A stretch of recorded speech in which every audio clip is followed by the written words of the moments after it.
Welcome to the WION podcast. Great to be diving in. So today we're talking about black holes, specifically one that for a little while people thought was really close to us. You mean HR 68198? Yeah, that was quite the story. Around, 11 and 20 light years away? Exactly. I mean, everyone knows about the supermassive one at the center of our galaxy, right? But that's way, way further out. Right, so having one potentially much closer, that definitely grabbed headlines. And the whole idea, it came from looking at this binary star system, didn't it? It did. You had these two stars, one a B type, that's one with a sort of gas disk around it, and the other a B33 type. Okay. And the weird thing was, this B star looked like it was, almost standing still. While the other one, the B33, was clearly orbiting something. Precisely. And normally, in a binary system with stars of, let's say, similar mass. You'd expect them both to be moving, right? Dancing around each other. Exactly. They orbit a common center of gravity. So seeing one apparently fixed while the other zipped around, that didn't quite add up with just two stars of similar weight.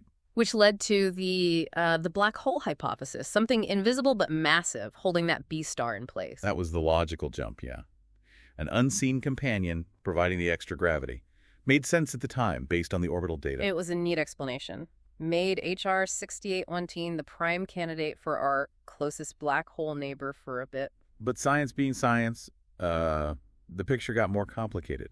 Or maybe simpler, depending on how you look at it. Right, because new research came along and proposed something else entirely. No black hole needed. Yeah, the newer thinking is focused on the stars themselves.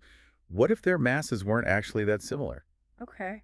How so? Well, imagine the B star wasn't just a regular star, but one that had actually grown much larger by pulling material off its companion. Like stellar vampirism. Stripping mass from the other star. Kind of. It's called mass transfer.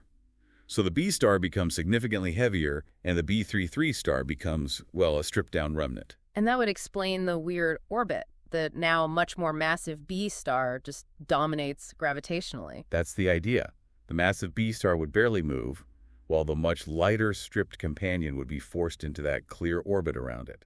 It explains the observations without needing an invisible third body. Okay, that makes sense. But is there any, actual evidence for this mass stripping? There is, actually. That's the crucial part.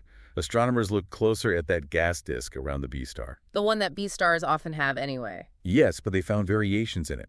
Ripples, almost, in the hydrogen gas. And that suggests? It suggests that material is being added, likely from the companion. The transfer wouldn't be perfectly smooth, so you'd expect to see these kinds of fluctuations. Got it. So the gas disk variations support the mass transfer idea. Pretty much seals the deal for many astronomers. It fits the observations really well. So putting it all together, HR 6819 is probably just an unusual binary system post-mass transfer, not the closest black hole. Seems like the most likely scenario now, yes. Yeah. It's a fantastic example of how science works, An intriguing hypothesis based on initial data gets refined or overturned as we gather more evidence. Absolutely. That initial orbital data was compelling, but the details from the gas disk really changed the interpretation. Our understanding keeps evolving. Constantly. We observe, hypothesize, test, observe more. Yeah. It's a cycle. It really shows how dynamic our picture of the universe is. Well, fascinating stuff. Stay tuned for more such intriguing stories to come on the WION podcast.